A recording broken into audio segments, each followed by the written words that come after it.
ప్రసిద్ధిగాంచిన భద్రాచలం సీతారామచంద్ర స్వామి వారి ఆలయంలో రథసప్తమి సందర్భంగా ప్రత్యేక పూజా కార్యక్రమాలు జరుగుతున్నాయి. తెల్లవారుజామున స్వామివారికి సుప్రభాత సేవా కార్యక్రమాన్ని నిర్వహించారు. అనంతరం తిరువారాధన సేవా కాలం ఇక సత్తుముచ్చే కార్యక్రమాలను నిర్వహించారు.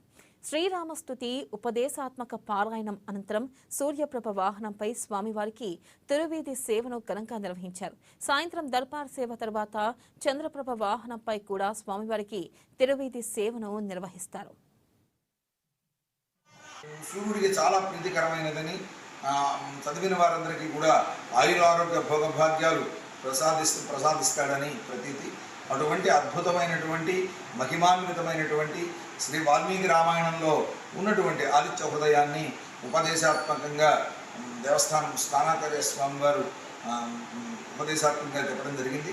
భక్తులంతా కూడా విశేషంగా ఈరోజు ఈ రథసప్తమి సేవలో పాల్గొన్నారు. అంతేకాక మరొక విశేషం, ఈ ఆదిత్య హృదయం అయ్యాక శ్రీరామస్తుతి అని రామాయణంలో మనకి ఉన్నటువంటి మరొక అద్భుతమైనటువంటి ఘట్టం. దేవతలంతా కూడా సాక్షాత్తుగా నువ్వు రాముడివి, కేవలం మానవ మాతృడివి కాదయ్యా, నువ్వు సాక్షాత్తుగా శ్రీమన్నారాయణుడివి, అమ్మవారు సాక్షాత్తుగా లక్ష్మీ అమ్మవారు అని చెప్పి స్వామిని స్తుతిస్తూ చేసినటువంటి అద్భుతమైన స్తోత్రం శ్రీరామస్తుతి అని పెద్దలు పేర్కొంటారు.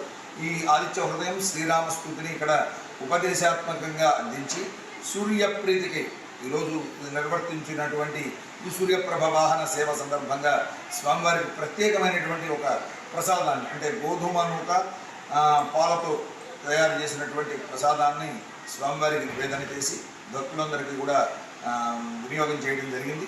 ఆ తర్వాత స్వామివారు యథావిధిగా, అంటే ఇక్కడ ఆలయంలో తిరువీధి సేవలు జరిగే వీధిలో, రాజవీధిలో గోవిందరాజ స్వామివారి ఆలయం వరకు సేవ గావించుకొని రావడం జరిగింది.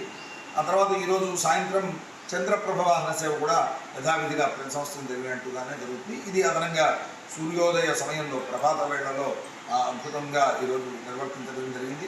ప్రతి సంవత్సరం కూడా ఈ విధంగానే ఈ సేవను నిర్వర్తించాలి అని దేవస్థానం సంకల్పం చేస్తూ భక్తులందరికీ సూర్య భగవానుడు, ఆయన అంతర్వర్తిగా ఉండేటువంటి రామనారాయణుడు కూడా ఆయురారోగ్య భోగభాగ్యాలు ప్రసాదించాలని అని ఆశాసిస్తూ, కేవలం ఇక్కడ ఉన్న భక్తులే కాకుండా ఈ లోకమంతా కూడా క్షేమంగా ఉండాలి అని దేవస్థానం వారు నిర్వర్తించినటువంటి ఉత్సవం.